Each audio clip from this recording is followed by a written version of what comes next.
and welcome back to part 3 of Devil May Cry 5 Vergil edition, where today we've got, well, good old Gilgamesh, and then we're going to be pressing on to the second encounter of Urizen all the way at the end of mission 8. So it's another triple header of missions in this part, which I know I said don't make it a standard, but this mission is so short, you know, as soon as I can get on top of Gilgamesh, because I want to show off the fancy way of getting up it. Instead of breaking the limbs, you can just enemy step up the whole thing. Oh no, it's coming down to me anyway, so it doesn't matter. But yeah, you can enemy step this entire beast, so you can get up it easy. But this boss can die in about 2 minutes straight. It's not like with the Nero encounter, because of, you know, the boss skills that Vergil has. You just get hell on earth, like directly on it. The amount of damage it will do will speak for itself. Also, what I'm doing here isn't actually trying to do damage, it's stalling. Waiting for it to finish up with its spike so I can just land on it again, because you can just warp straight to it. Thanks to Vergil's, well, warping aggression. It will just cover that distance. But now we've got some boss skills, let's just start slamming. And watch the health start ripping off of this thing. This absolute juggernaut of a machine is just, you can do what you want with it.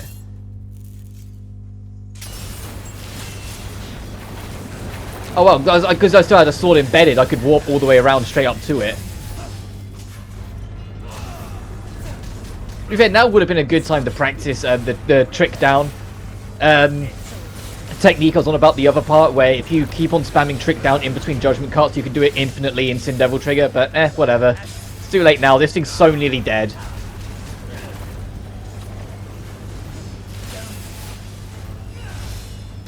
Has that done it? There we go. Look how quick that was. The video's only 2 minutes long, and we're already there. But we've got a bigger mission coming up now, so I'll get to actually, you know, talk more and kind of relax a little bit, because yesterday was the first video of the Dragonstar Varnir Madness playthrough, which I'm happy that I started doing. I'm going to address the volume soon.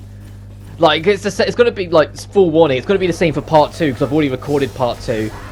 But I didn't realise with some of the alterations to the machine, I guess, and the fact that my mic level, volume-wise, is a bit more controlled than it was when I first did Dragonstar Varnir, of how much the game's volume kind of outpowered me during the recording. Like, you could still hear me, but it was like, I wasn't as clear as I should have been. And so, starting with probably part 3, that should hopefully be addressed, but we'll see as we go, as we wreck these Death Scissors. Because there's so many in here. But the general plan, and keep in mind this is a generalized plan, and you've been with this channel for a while, you know that doesn't mean it's a certainty, it just means it's what I'm aiming for, is to be Monday, Wednesday, Friday is Dragonstar, Tuesday and Thursday moving forward will be DMC5. The reason why it was this Monday wasn't the first part of Dragonstar, was instead the first part of Vergil's playthrough, was just because the first part of Dragonstar wasn't ready, and that was. So I was like, you know what, I'll just upload that and make it an extra. So moving forward, per week there will be 2 Devil May Cry parts and 3 Dragonstar parts. When Devil May Cry finishes, because let's be honest, this isn't going to take long, if we're already, like, racing up to Mission 8, this is Mission 7 for goodness sake, and this is going to be over in a heartbeat. Then after that, it will push to the standard routine of all 5 videos going into Dragonstar, assuming I keep up with it. Because the biggest thing that's delaying Dragonstar, the reason why I couldn't have one ready by Monday, is the grind for the madness. Getting the grind in to build up your madness meter before the kids get introduced takes forever.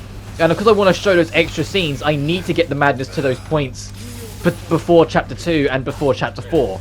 As soon as the kids join, it's fine, because I will just, as horrific as it sounds, murder the 3 kids. But we'll have unique boss fights with those 3 kids. And then, after that, obviously, once we've done the playthrough, we'll be able to show off the normal playthrough, to show off the extra fight that's exclusive to just the normal route as well. Because what was interesting as well, looking into it, is that the Madness playthrough, you never go into the Star's Womb, I don't think. I might be dead wrong, but when I was checking, like, guides and whatnot to just make sure I know where I'm going, it stops after Corbera. Like, you know, the interlude that I always talk about, where it's like, the interlude is the decider. Like, once you beat the interlude, the game then locks you into whatever ending you're getting, so that's the deciding path, like, just after Chapter 10, before Chapter 11. Like, the guide kind of just stops after Corbera. So I'm like, okay, does that mean it ends there? Because, like, Charlotte realizes we're all fucking crazy? And then, as I've said before, I'll probably do an extra video after the normal ending as well for Dragonstar, solely to show off the true ending again, just so it ends more happily, because the fact that we're ending on the sadder of the two endings is kind of like, ugh. But it is the nature of the beast, so I wanted to show off the ending I love first for the main playthrough, because I didn't know when I'd be getting back to it. Because I said it'd probably take me about a year, and so the fact that I'm back in about 7 months, it kind of speaks for itself. Like, I just kind of got on it. And it's also during a bit of a slow period, because all the stuff I'm waiting to record isn't out yet. And that's, like, assuming, huge assuming, on Shin Megami Tensei 3 Nocturne's part, that it doesn't have recording blocks. Which is going to really hurt me if it does. It's genuinely going to severely aggravate me if it has a recording block, because Atlus won't ever get rid of it. They're like bloody Bandai Namco, the Tales of games. It will never go. They will never update it away like Square Enix does and any other sensible company does. It's just, you will have to put up with it. And I hate that. It's genuinely one of the things I detest. I always feel like the idea of the whole blocked scenes thing was designed initially not to block spoilers or the block recording, but solely to stop people from getting in trouble with copyrighted music. But then that ended up falling apart because they can just make it so it mutes the copyrighted music when you record it. Like, say, when I was recording Final Fantasy 12, or 15 for that matter, way back when the licensed music was muted but nothing else was. Like, you could still record everything. And it's like, well, that was all they needed to do. Make that an option as available for the recording thing. The whole blocking spoilers because we say so bullshit, but it's not used for that. It's just used to block the game outright. So it's like, well, okay. So I guess you didn't want the free advertising. I guess you didn't want people who don't have a lot of money to showcase your game. Make it an elite club for only people that can afford a capture card and are good at editing. And so it's just always been frustrating to me.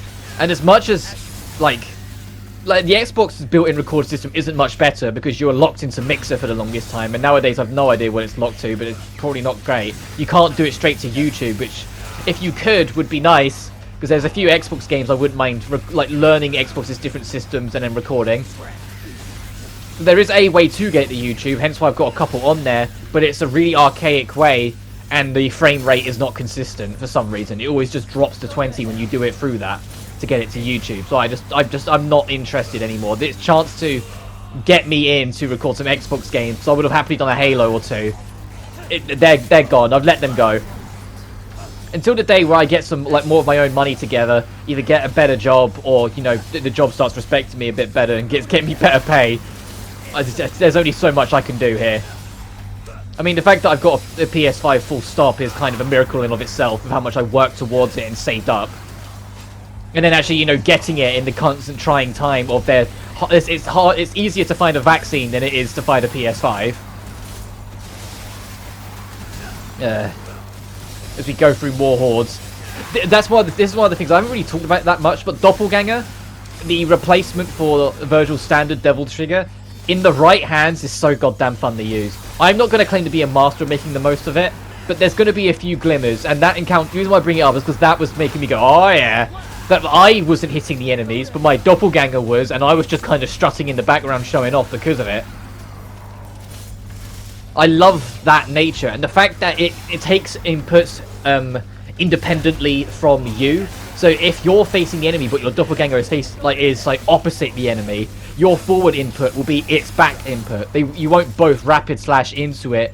They will try and whack them up as you rapid slash sort of thing. And you can use that to really get some good skills out of it and get some really effective power moves out of it.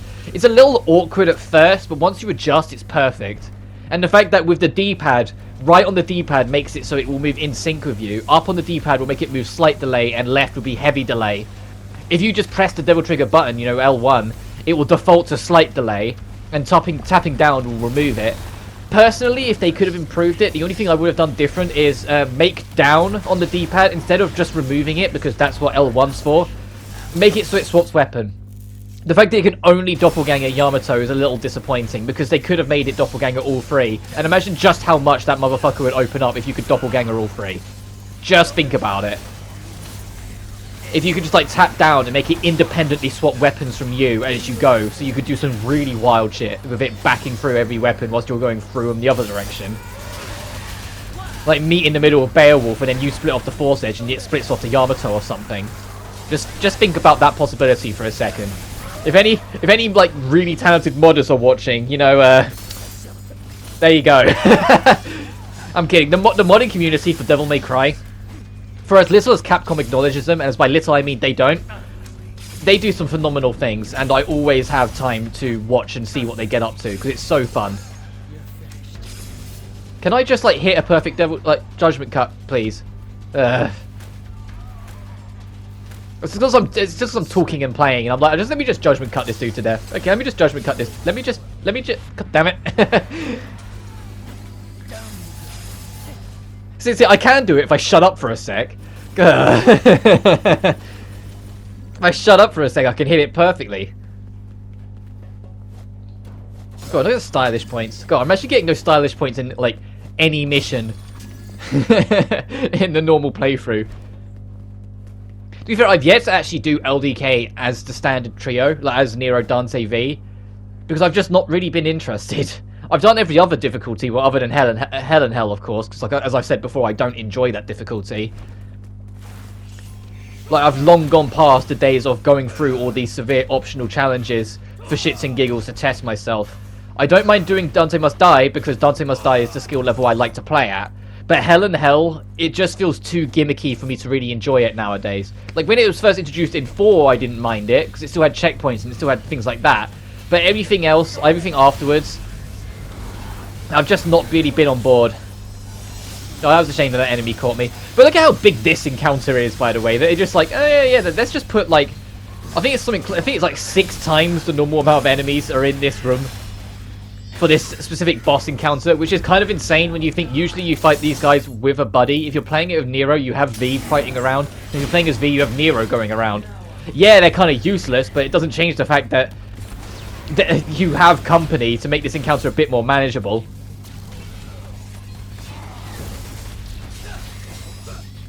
I'm always ever so slightly wary of the Proto-Angelos. After our death in the main playthrough against these guys, I'm always going to be slightly cautious.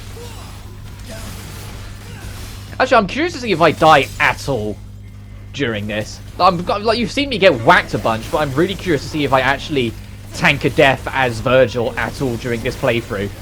Because I tanked 2 in the main playthrough, if you recall. I tanked 1 right here, actually.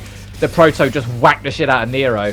And then it was mission 18, I tanked 1 as Dante, because I entered the boss fight with low health, so I just didn't have the confidence that I would make it, even though on my successful attempt, I took far less damage than the attempt where I died. Well, that's not what I wanted to do. I kind of wanted to, as a double swap of my trigger again. I was wanting to rapid slash at it, and suddenly I was coming at it with Beowulf.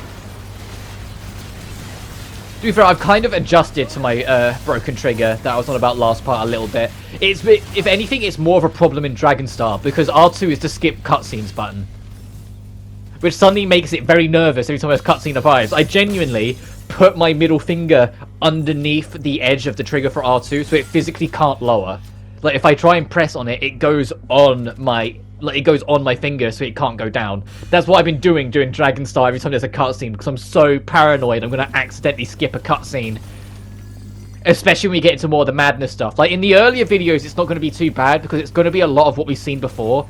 Which is why in that first part, I covered about 2 videos worth. Like, I raced through a lot of it outside of the cutscenes compared to my first playthrough, because I know it's stuff we've seen before, and I want to get to the new shit, but the new shit doesn't really start until the very beginning of Chapter 2.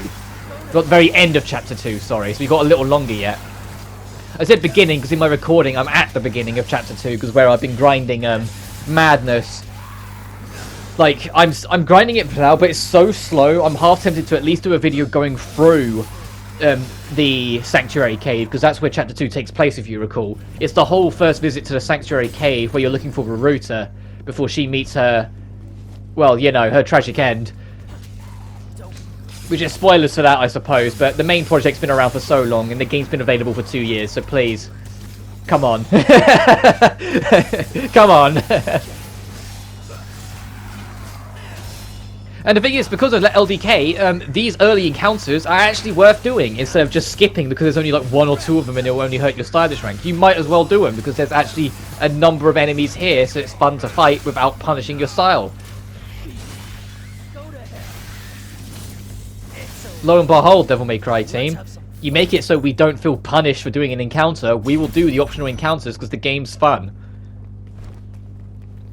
But yeah, it's like I've unlocked Sanctuary Cave, but I haven't gone into it yet, because it's like I've been going to I think it's called the Forest of Judgments, the first forest, like the one you start in. Oh, that was a nice counter. And just going into there, going to the first encounter with just Lapinette, with absolutely nothing equipped, putting her into defense, and then I have my auto battle set to just do what was before again. So I just make her defend once, put in auto battle, and then leave the room for like 30 seconds, go do something, check my phone or whatever, and she's dead because she has no armor defense and I'm playing on hard mode. And it gets you kick back to the den, it slightly rises your madness scale, rinse and repeat. Because the two alternatives, picking a wrong option, you'll see it in part 2, because part 2 is pretty much good to go now. And so it should be good for tomorrow, like, cross fingers. Like, it should be alright for tomorrow, but you'll see what I mean, like, making an incorrect decision to raise your madness, like, during the cutscene moments, where it's like, to use the very first example we'll see in the next part, is, when Zephy first, like, really reacts to having the witch powers, and they ask if he's alright.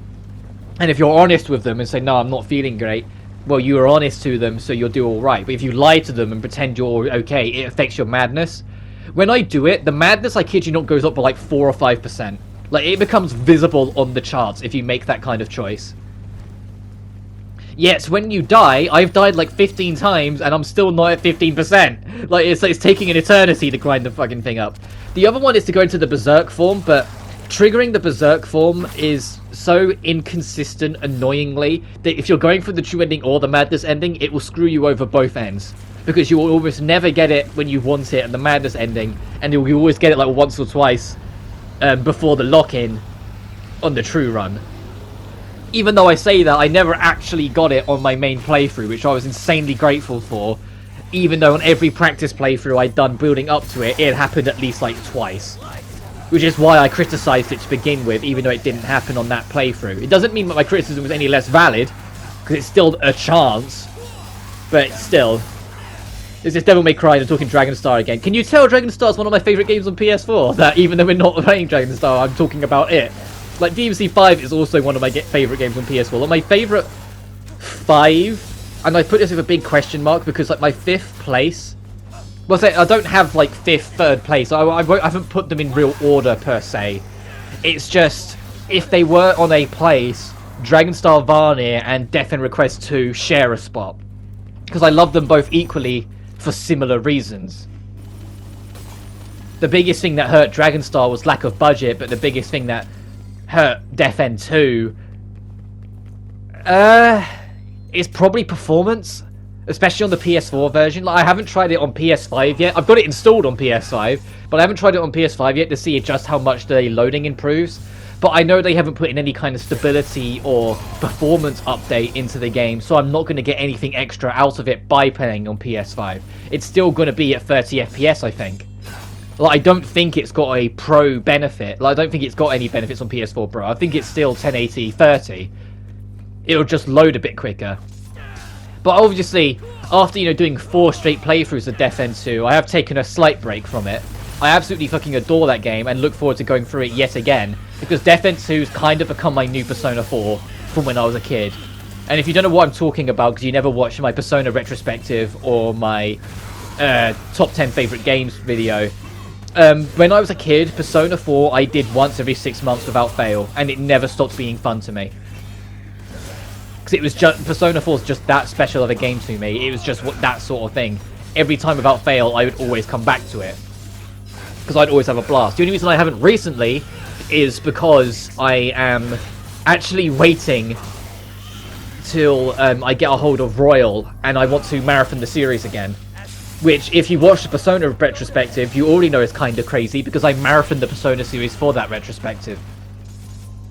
But I played Base 5. But when I get Royal, I want to go through all of them. What I'll do to mix it up, which is why I'm going to be getting right on it very soon, because you'll understand if you know what's going on right now, is I'm going to be playing the PSP versions of my Vita. I don't own all of them, though, on my Vita. Like, I don't own Persona 1 PSP, because I've gone on record of saying before that I don't like the PSP version, because it removed stuff, changed pieces, and just in general feels like an inferior version. And I genuinely do not like the new soundtrack, and the fact that you can't use the old one is insulting to me, because the original was so much more fitting for what the game was going for, whilst the remake was just, let's just go for what Persona 3 and 4 was going for, even though it doesn't fit whatsoever. But because I don't own Persona 1 PSP on Vita, I need to, because the Vita store's closing in a couple months. Which I just want to go out on record of saying, like to everyone else, how hideous of a move this is on Sony's part. I understand that the servers are going to go eventually. We all do. No one is pretending they didn't. It's the fact that we didn't get enough of a forewarning, especially from the devs still making games for the Vita, because they do exist. There are devs that were still making games that were going to have ports on the Vita, or just Vita tech demo games that are now just been forced to be cancelled or completely redone in development because they can't put them on the Vita anymore because the store's closing in a couple months. Sony should have communicated that better, and that's just a fact. Regardless of whether you care about preserving the past or not, they should have communicated it better. End of story. But for a personal level, and it's not just me, it's a lot of people, the fact that Sony are still not doing anything to preserve the past makes this more annoying. Like with the 360 servers closing down in December, at least the major majority of the 360 games, as far as I'm aware, outside of a couple digital exclusives, are still available for you to, get a hold of easily and play. Because they're all backwards compatible, and the Xbox's, like, Microsoft Store has them all on that store now, on the Xbox One and the Xbox Series X. So you can still access them. The 360 shutting down doesn't actually mean that much other than nostalgia. And the fact that you can't play base 3 Halo multiplayer, but then at the same time there's a part of me that says, does it matter with Master Chief Collection? But you get what I mean. Like, with Xbox at least, you can understand it and be like, okay, it is what it is. But with Sony, once they're gone, they're gone. You're not going to be able to get any of the digital exclusive PS3 games, any digital-only DLC for anything on PS3. You're not going to be able to buy anything off the store for PSP, Vita, or 3. They're all just gone. The amount of games that are about to be buried in July because of Sony just doing this with no care for the past, it's aggravating, and people should be complaining, and they should be complaining loudly. Because this insult that Sony have been doing for years of trying to convince us that the past doesn't matter, even though it's what made their goddamn legacy, is insulting. Because it's what made them who they are, and they're determined to just throw it away, because who cares about the past? Things are shiny and nice nowadays. No, piss off with that shit. The reason why the PS2 emulator didn't do well on PS4 wasn't because people weren't interested, it's because you drastically jacked up the prices for decade-old games. Games that you can get on eBay for like 99 pence, or like $1 or less in the US, they were suddenly wanted 14 or 15 quid out of, like close to 17 or 18 dollars out of, and it's like, what? No!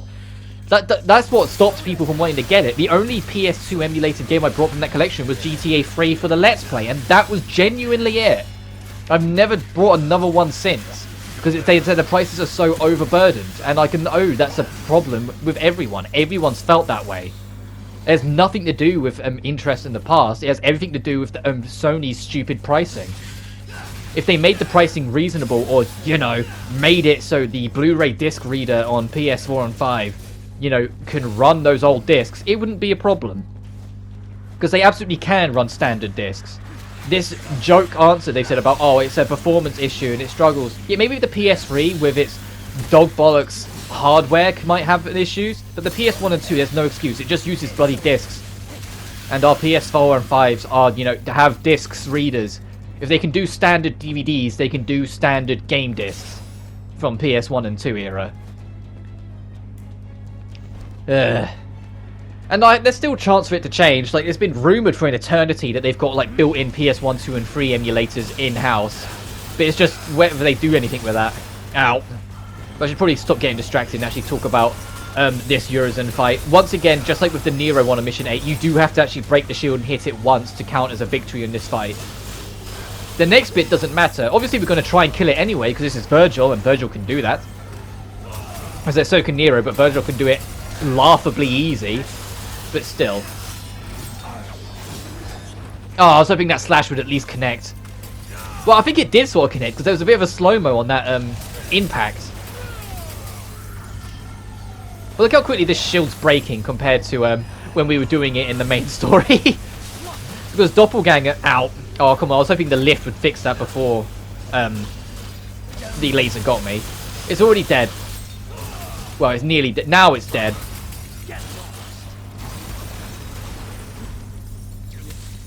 Oh, come on. They weren't there. I was just going to try and do like a quick judgment cut to end it. Save my concentration for the next phase. So I could try and get a good kill on it. This fight ends the moment we break the shield. Really. Because the shield's easier to break when in this form. They gave it less health in any phase, regardless of its bloody palace or difficulty-wise. If Urizen is standing, the shield is weaker. It's because they're preparing for the fact that you have to be able to win this fight in Mission 12. So if we can just get this true deep stinger and rip through the shield, yeah, this boss is fucked. He's not getting up again, I'm telling you that now. Because we're just going to do heavy rain swords to hold him in place, nuke him, judgment cut to cause a second stun, because he'll get up and then judgment cut will stun him again, and then the next hell on earth will probably kill. It will kill. It will absolutely kill. Watch this. Look at that health bar. Look at there's a third. And there he goes. Yeah, the moment you break the shield, you win.